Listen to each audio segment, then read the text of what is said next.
Assalamualaikum warahmatullahi wabarakatuh, sahabat Odoy.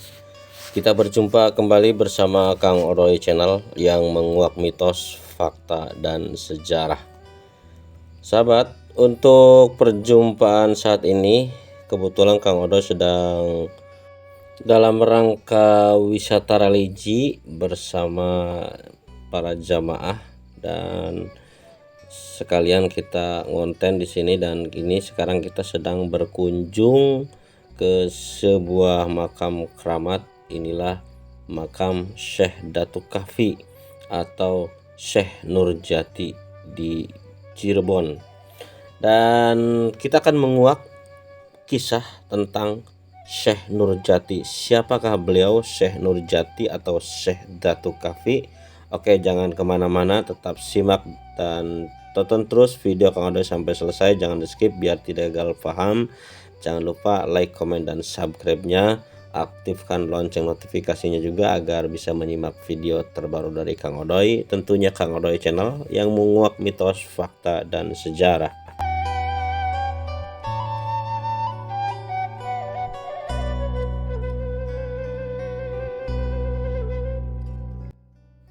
Sahabat, Syekh Nurjati dikenal sebagai tokoh perintis dakwah Islam di wilayah Cirebon. Beliau menggunakan nama Syekh Nurjati pada saat berdakwah di Giri Amparan Jati yang lebih terkenal dengan nama Gunung Jati, sebuah bukit kecil dari dua bukit yang berjarak kurang lebih 5 km sebelah utara kota Cirebon, tepatnya di Desa Astana, Kecamatan Gunung Jati, Kabupaten Cirebon.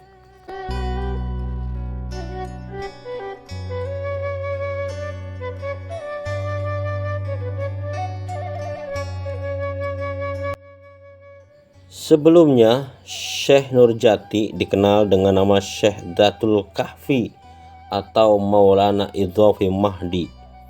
Secara kronologi singkat, Syekh Nurjati lahir di Semenanjung, Malaka. Setelah berusia dewasa muda, pergi ke Mekah untuk menuntut ilmu dan berhaji. Syekh Nurjati pergi ke Baghdad dan kemudian menemukan jodohnya dengan Syarifah Halimah serta mempunyai putra-putri. Dari Baghdad, beliau pergi berdakwah sampai ke Pesambangan, bagian dari Nagari Singapura, sekarang Desa Mertasinga, Kabupaten Cirebon. Nah, jadi sahabat, sebelum adanya Kesultanan Cirebon, dahulu ada sebuah kerajaan kecil yaitu bernama Nagari Singapura. Cerita tentang Syekh Nurjati dapat dijumpai dalam naskah-naskah tradisi Cirebon yang merupakan bukti sekunder. Naskah-naskah tersebut berbentuk prosa, diantaranya Carita Purwaka Caruban Nagari, Babad Tanah Sunda, dan Sejarah Cirebon, serta naskah yang berbentuk tembang, diantaranya Caruban Kanda, Babad Cirebon. Nah, Babad Cirebon terbitan S.J. Hadi Sucipto, Wawacan Sunan Gunung Jati, Naskah Mertasinga, Naskah Kuningan, dan Naskah Pulau Saren.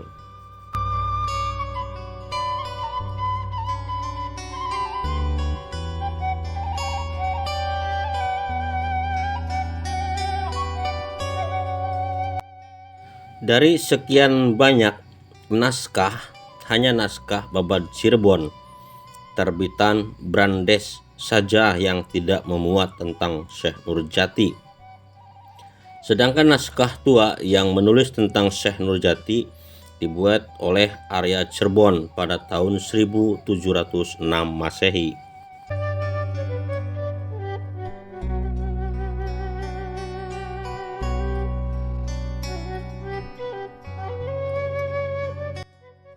Dan berikut kisah tentang Syekh Nurjati di tempat kelahirannya di Malaka, yaitu pada pertengahan abad ke-14. Syekh Nurjati ketika lahir dikenal dengan nama Syekh Datuk Kahfi, putra dari Syekh Datuk Ahmad, seorang ulama besar. Syekh Datuk Ahmad putra dari Maulana Isa yang juga seorang tokoh agama yang berpengaruh pada zamannya. Syekh Datuk Ahmad mempunyai adik yang bernama Syekh Datuk Soleh, ayahanda dari Syekh Siti Jenar atau Abdul Jalil. Jadi Syekh Datuk Kahfi adalah saudara sepupu dari Syekh Siti Jenar. Maulana Isa adalah putra dari Abdul Qadir Kailani. Abdul Qadir Kailani adalah putra dari Amir Abdullah Hanuddin, keturunan Nabi Muhammad SAW, yaitu generasi ke-17 dari jalur Zainal Abidin.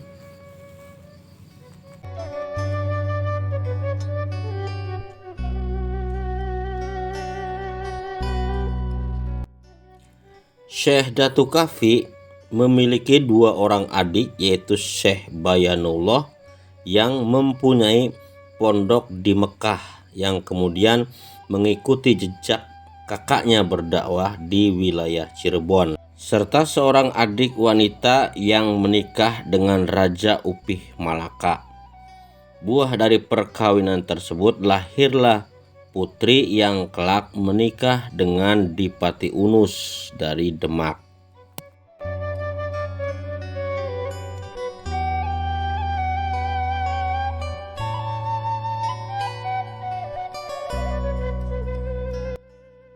Nah, kita nyantai saja sahabat nyimaknya ya, jangan di skip biar kita sedikit memahami tentang biografi kehidupan Syekh Nurjati. Dan berikut kita lanjutkan kembali sahabat. Nah, dengan lamanya Syekh Nurjati bermukim di Mekah, maka sebagian naskah menyatakan bahwa Syekh Nurjati berasal dari Mekah ya. Nah, setelah menuntut ilmu di Mekah, Syekh Nurjati mengamalkan ilmunya yang diperoleh dengan mengajarkannya di wilayah Baghdad. Kemudian di Baghdad inilah Syekh Nurjati menikah dengan Syarifah Halimah, putri dari Ali Nurul Alim. Nah, Ali Nurul Alim ini adalah putra dari Jamaluddin Al-Husain dari Kamboja, yang merupakan putra dari Ahmad Shah Jalaluddin, putra Amir Abdullah Hanuddin. Jadi Syekh Nurjati menikah dengan saudara secicit gitu sahabat. Nah, dari pernikahan tersebut dikaruniai 4 orang anak, yaitu Syekh Abdurrahman yang kelak di Cirebon dikenal dengan gelar Pangeran Panjunan, dan Syekh Abdurrahim kelak bergelar Pangeran Kejaksan.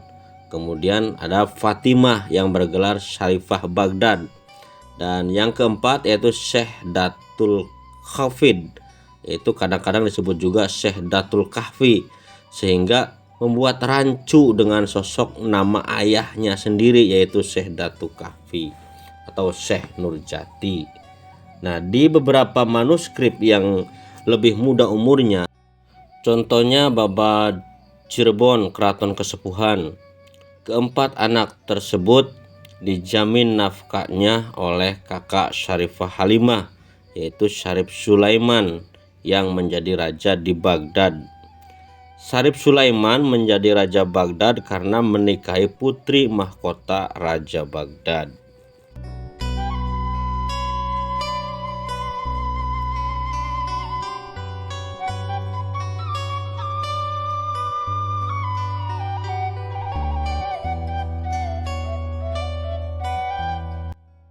Syekh Nurjati hidup pada abad pertengahan antara abad 14 sampai 15 dan pernah bermukim di Baghdad. Sekarang Baghdad merupakan ibu kota Irak. Kondisi sosial ekonomi Baghdad pada rentang abad 14-15 sedang mengalami kemasan. Para filosof muslim mencapai puncak kejayaannya pada masa itu. Kondisi tersebut sangat memungkinkan ikut membentuk keluasan pikir Syekh Nurjati. Hal ini dalam membantu kelancaran dakwahnya tentunya.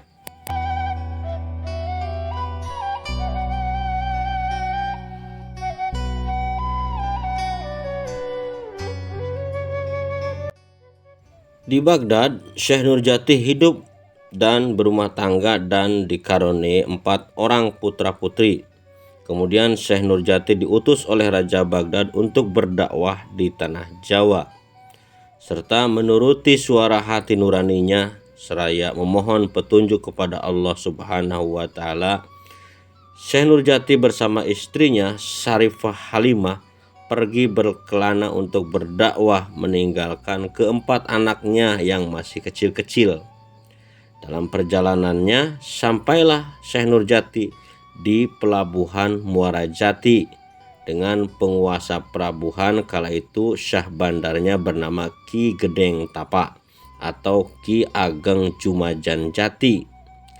Sesampainya mereka di pelabuhan Muara Jati, Syarifah Halimah berganti nama menjadi Nyi Ratna Jatiningsih atau dikenal dengan Nyi Rara Api gitu sahabat.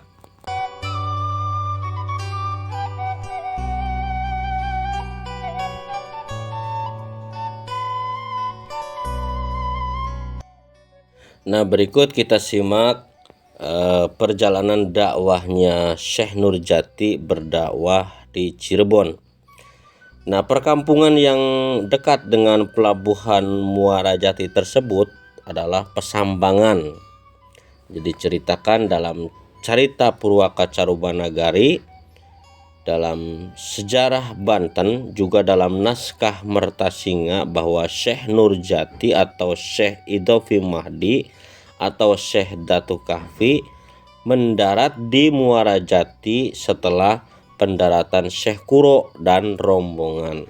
Nah, Syekh Nurjati bersama rombongan dari Baghdad sebanyak 10 orang pria dan 2 orang perempuan tiba di Muara Jati. Nah, rombongan ini diterima oleh penguasa pelabuhan Muara Jati Ki Gedeng Tapa atau Ki Mangkubumi Jumajan Jati sekitar tahun 1420 Masehi. Syekh Nurjati mendapatkan izin dari Ki Gedeng Tapa untuk bermukim di daerah Pesambangan, yaitu sekarang disebut di sebuah bukit kecil yang bernama Giri Amparan Jati.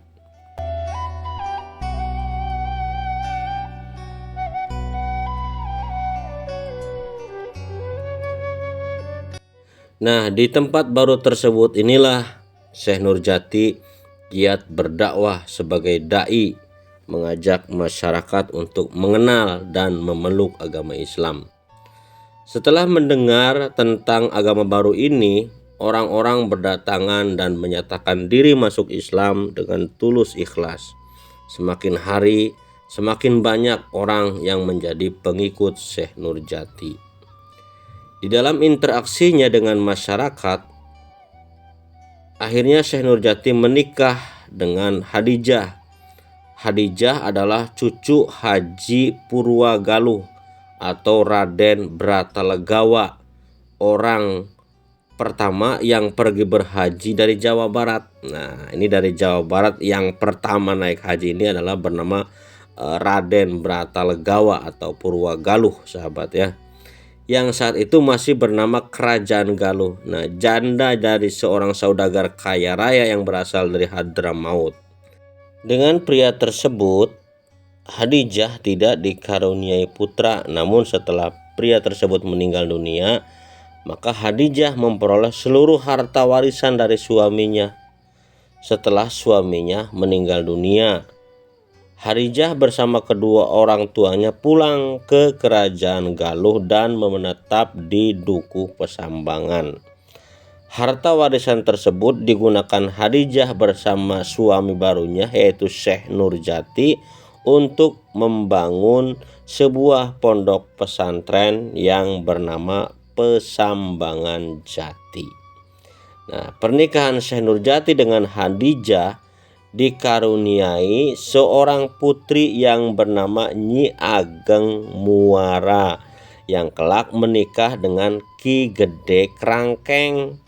Nah, Krangkeng sekarang menjadi nama sebuah kecamatan di Kabupaten Indramayu. Ini yang jarang kita temui sejarahnya mengenai pernikahan Syekh Nurjati dengan Hadijah yang kemudian dikaruniai seorang putri yaitu bernama Nyi Ageng Muara yang menikah dengan Ki Ageng Kerangkeng, itu sahabat ya.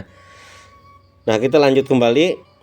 Pondok Pesantren Pesambangan Jati adalah pondok pesantren tertua di wilayah Cirebon. Saat itu masih bernama Nagari Singapura, dan pondok pesantren tertua kedua se-Jawa Barat saat itu masih bernama Kerajaan Galuh. Setelah pondok pesantren Kuro di Karawang yang didirikan oleh Syekh Kuro atau Syekh Hasanuddin atau Syekh Mursyadatillah, Syekh Kuro adalah saudara sepupu Syarifah Halimah. Syekh Kuro adalah putra dari Dyah Kirana dengan Syekh Yusuf Sidik, wali dari Malaka.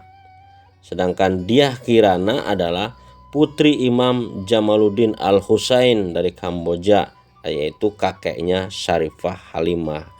Ya, kita nyantai saja sahabat menyimaknya biar kita tidak gagal paham ya.